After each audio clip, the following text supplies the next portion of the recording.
ಮೂಲಭೂತವಾಗಿ ನಾವೆಲ್ಲರೂ ಸೇರಿರುವುದು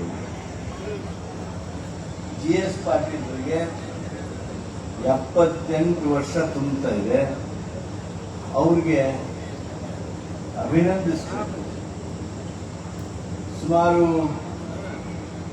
5 ದಶಕ 50 ವರ್ಷ ಸಮಾಜ ಸೇವೆಯಲ್ಲಿ ವಿವಿಧ ರೂಪದಲ್ಲಿ ಅವರು ತಮ್ಮ ಕೊಡುಗೆಯನ್ನು ನೀಡಿದ್ದಾರೆ.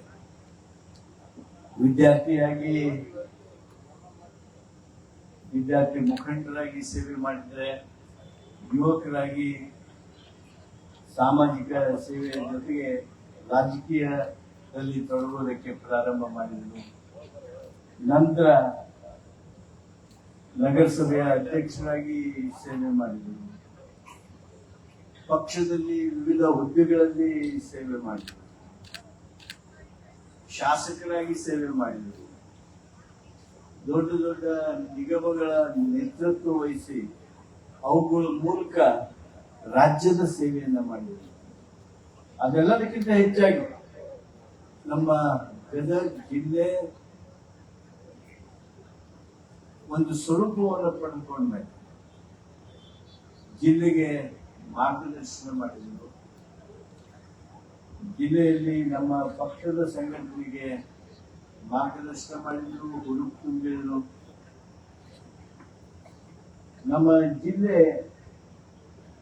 ಒಂದು ಸರ್ವ ಜನಾಂಗದ ಶಾಂತಿಯ ತೋಟ ಆಗಬೇಕು ಅಂತ ಎಲ್ಲಾ ವರ್ಗಗಳನ್ನು ಸಹಿತ ಒಂದುಗೂಡಿಸಿಕೊಂಡು ಧರ್ಮಗಳಲ್ಲಿ ಭೇದ ಭಾವ ಮಾಡದೇನೆ ಜಾತ್ಯತೀತ ಮನೋಭಾವದಿಂದ ಜಿಲ್ಲೆಗೆ ಹೆಸರು ಬರುವ ರೀತಿಯೊಳಗೆ ಎಲ್ಲರನ್ನ ಒಂದುಗೂಡಿಸುವ ಕೆಲಸ, ಪಕ್ಷದ ಸಂಘಟನೆ ಮಾಡುವ ಕೆಲಸ,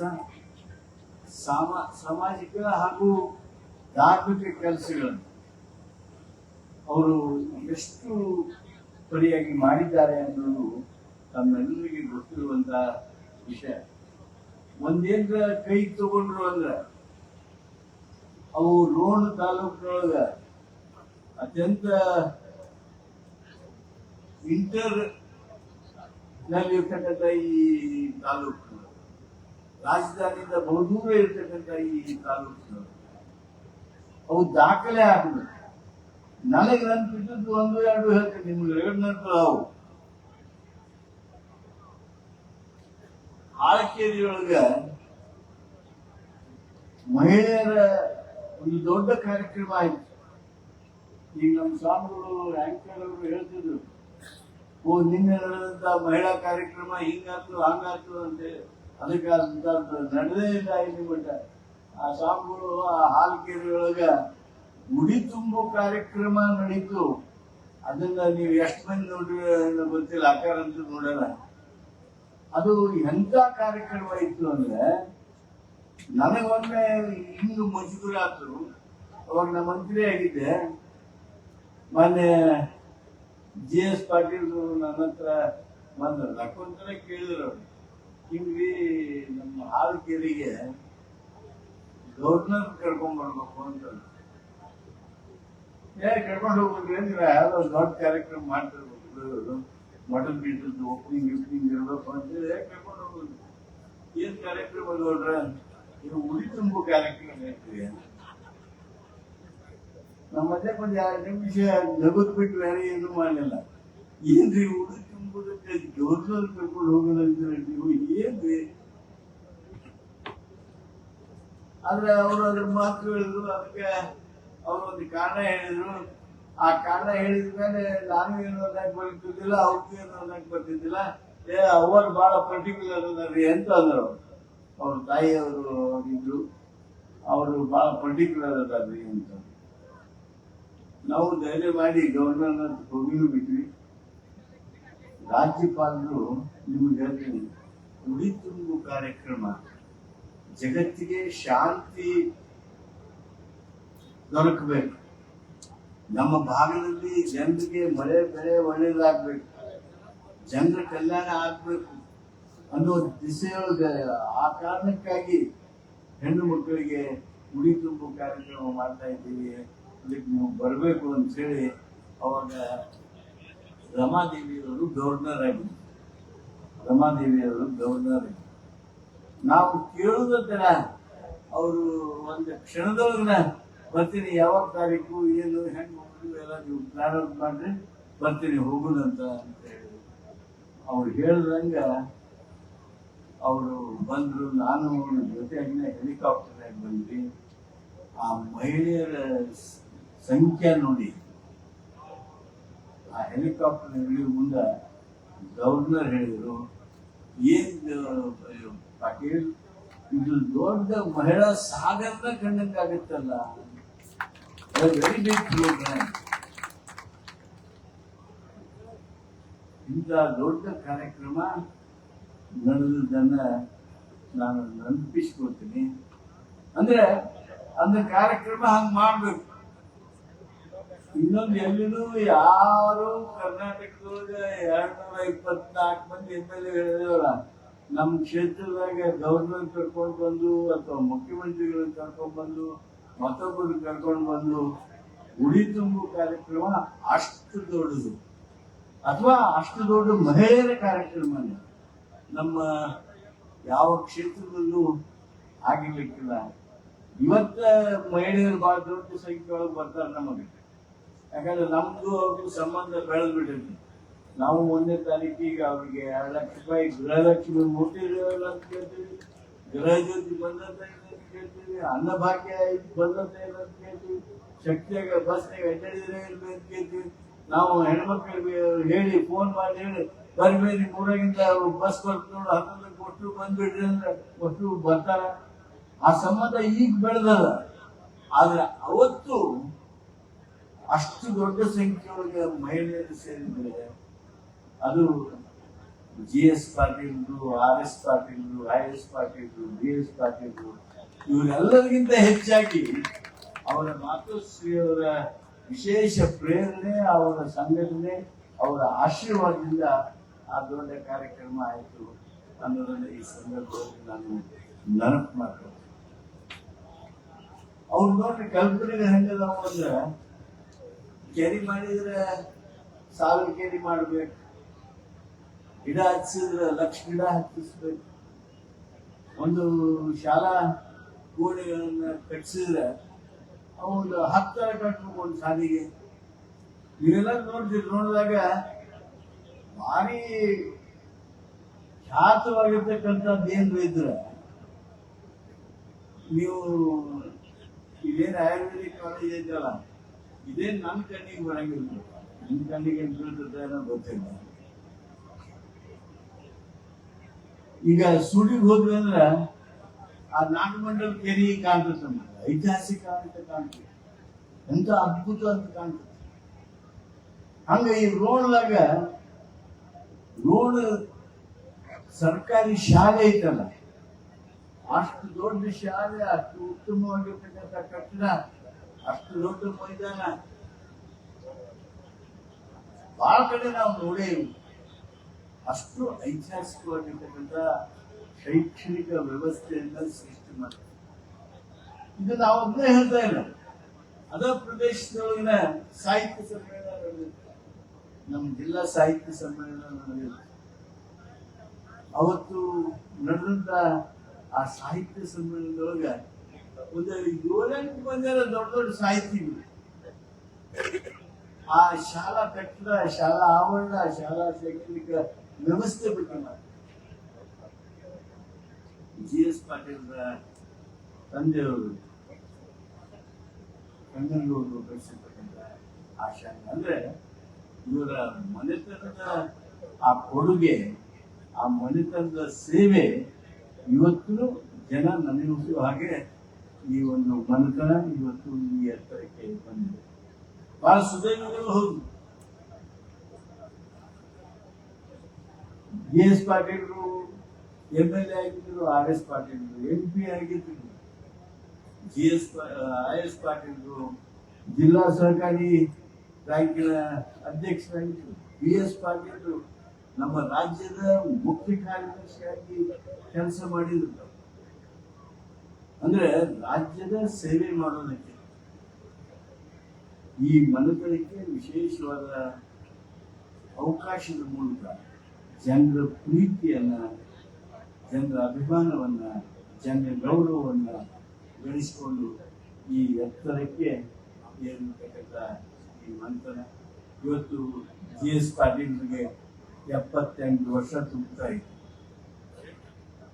ಹಲವಾರು ಬಾರಿ ಶಾಸಕರ, ರಾಜ್ಯದ ಕಾಂಗ್ರೆಸ್ನ ಹಿರಿಯ ಮುಖಂಡ, ಯಾವುದೇ ಕಾರ್ಯಕ್ರಮ ಇರಲಿ, ಯಾವುದೇ ಸಭೆಗಳಿರಲಿ, ಅದು ನಮ್ಮ ಶಾಸಕರ ಸಭೆಗಳಿರಲಿ ಅಥವಾ ಶಾಸಕರು ಎಲ್ಲರೂ ಸೇರಿ ಏನಾರ ಮಾರ್ಗದರ್ಶನ ಮಾಡುವಂತದ್ದಿರಲಿ, GS ಪಾಟೀಲ್ ಮುಂದೆ ಬಂದು ಕುಂತಿರೋದಿಲ್ಲ, ಅವ್ರು ಹಿಂದೆ ಕುಂತಿರ್ತಾರೆ. ಆದ್ರೆ ಅವರು ಎದ್ದು ಏನೋ ಹೇಳ್ತಾರೆ ಅಂತಂದ್ರೆ ಸಂಪೂರ್ಣವಾಗಿ ಶಾಸಕಾಂಗ ಪಕ್ಷ ಹಾಗೂ ನಾಯಕರು ವಿಶೇಷ ಗಮನವನ್ನ ಅವರತ್ತ ನೀಡಿ ಅವ್ರೇನು ಸಲಹೆ ಮಾರ್ಗದರ್ಶನ ಕೊಡ್ತಾರೆ ಅವುಗಳನ್ನ ಗಂಭೀರವಾಗಿ ತೆಗೆದುಕೊಳ್ತಕ್ಕಂಥ ಒಂದು ವ್ಯಕ್ತಿತ್ವ.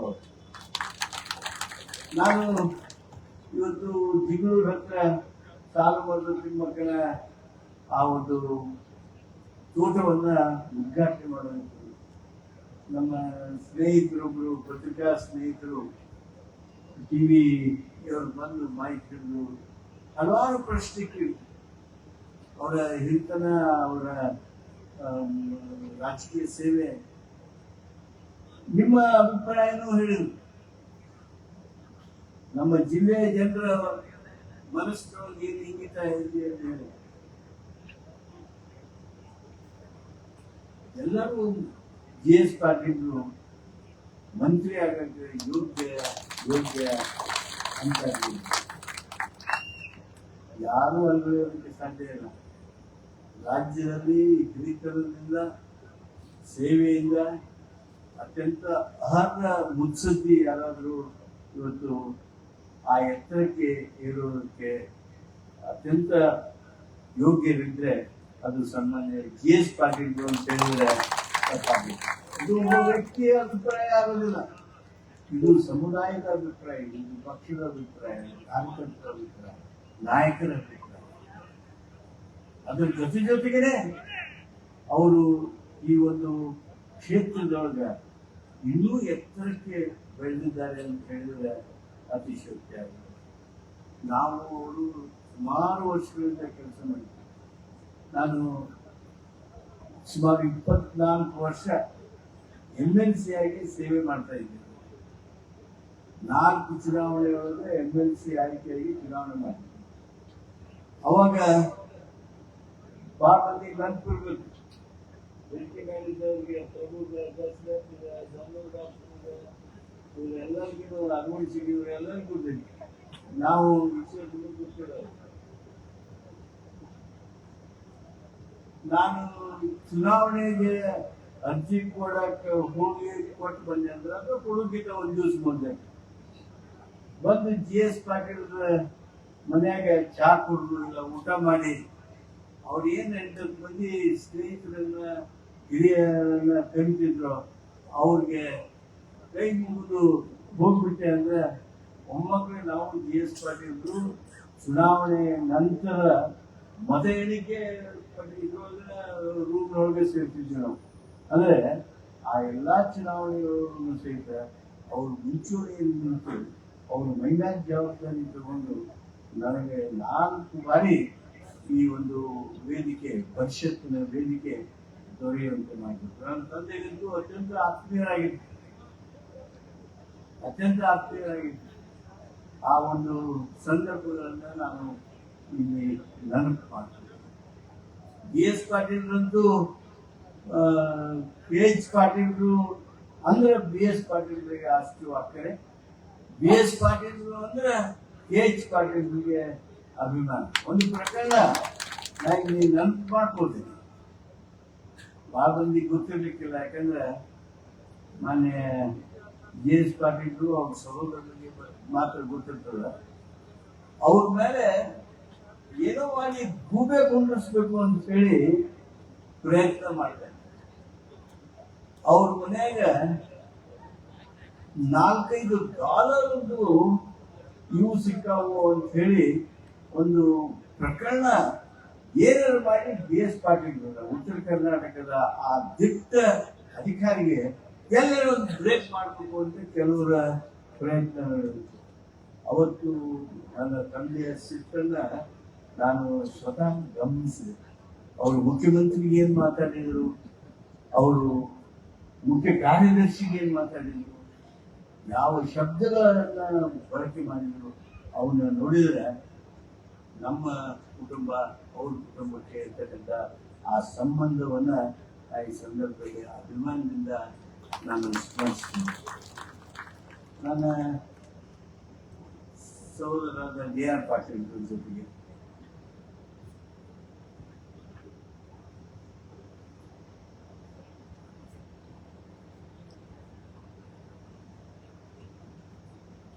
ಪಾಟೀಲ್ ಜೊತೆಗೆ GS ಪಾಟೀಲ್ ಬಹಳ ಆತ್ಮೀಯ ಸಂಬಂಧ. GS ಪಾಟೀಲ್ IS ಪಾಟೀಲ್ ಇಬ್ಬರು JR ಪಾಟೀಲ್ ಅಂತೂ ಏನು ವ್ಯತ್ಯಾಸ ಮಾಡ್ತಾ ಇದ್ರು. ನಾವಿನ್ನೂ ಫೋನ್ ಮಾಡಿದಾಗ GS ಪಾಟೀಲ್ ಹಾಗೆ ಮತ್ತೆ ಫೋನ್ ಮಾಡ್ತೀವಿ ಅಂತಿಲ್ಲ.